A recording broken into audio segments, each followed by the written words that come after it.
Don't believe that. It's the last rod I put out. It can't have been out there any more than 10 minutes. And we've got a fish on. Got in a bit of weed, but I don't know if you can see out there, but because I know there's still a bit of weed in here, even after it's been weeded, I'm fishing very similarly to how I did on the last lake, with tight clutches and the lead to come off. And the fish that I'm hooked into is right up near the surface. I've just seen it. Unbelievable start. Unbelievable.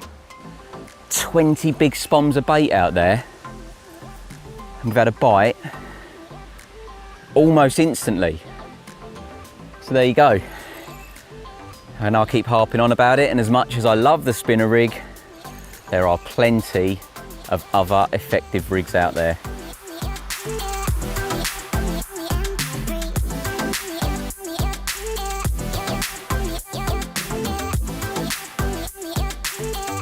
Like a common, be about right the way it's fought.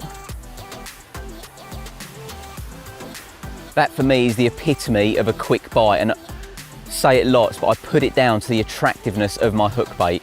That's been soaked in isotonic goo for about 3 weeks in readiness for this trip, and I just feel that down there, whilst everything's attractive, don't get me wrong, you know, the whole bait is doing its job by pulling the fish down into that area. But when you've got a few little bits out there that are pumping out, oozing attraction, it can only help to draw the fish down. That little bit of orange corn and my yellow hook bait. Come on, Brian.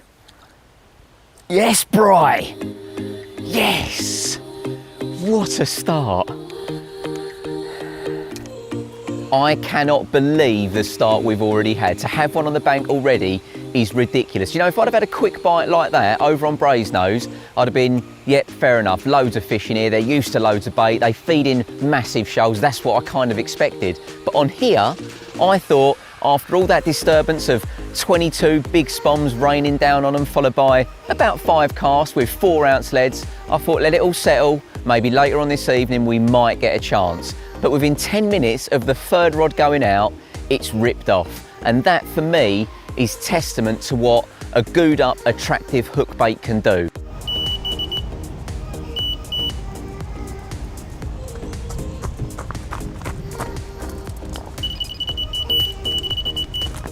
We're singing in the rain, singing in the rain. Who cares if we're getting a bit wet? Another bite. I've just been standing at the back of the swim talking, and I must have seen 10 fish rolling right on the spot, and I kept saying, surely it's only a matter of time before one of them rods goes. Thankfully it was. Not very long at all. But it is a different hook bait this time. I was all convinced it was the orange was the key and I was going to be changing them all over, but this has come to, this is a little cell wafter soaked in buttercorn goo, tipped with a piece of IB fake sweet corn. Really big believer in that extra bit of visual, especially when, you know, when there's a big sea of yellow down there. There's a lot of sweet corn in my mix. But having that, the boost of the buttercorn goo coming through underneath just gives it that bit more pulling power. But more importantly, and what we're here to show, is the effectiveness of ready rigs. Come on, mate. I won't hurt you. Just want a little picture and you can go back home. Yes!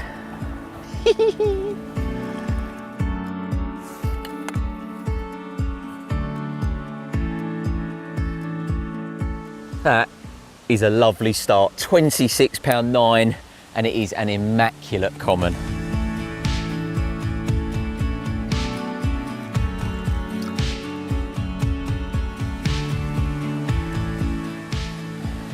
Well, look at that. What a way to kick it off on Manor.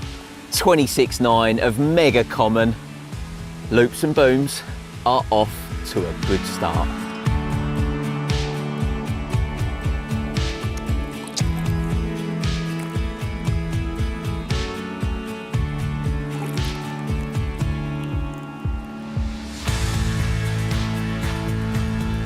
I really did not expect to get off to such a flying start on here. A brace of 20s within about an hour and a half of fishing.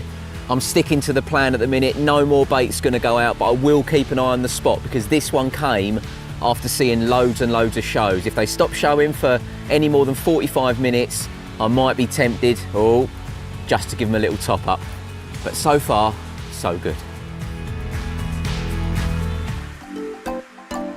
Right, well now I've got 3 baits out on the spot and I've spotted me bait over the top. I just wanted to take a quick swim out into the lake to show you exactly what I'm trying to present and how I want everything to look.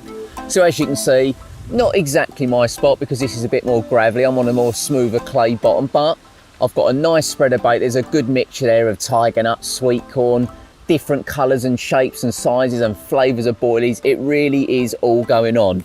And then when I cast out one of these bad boys, my solid bags, that comes down, it's filled with goo and pellet, and we're gonna watch it now as it melts. It's absolutely oozing with flavour.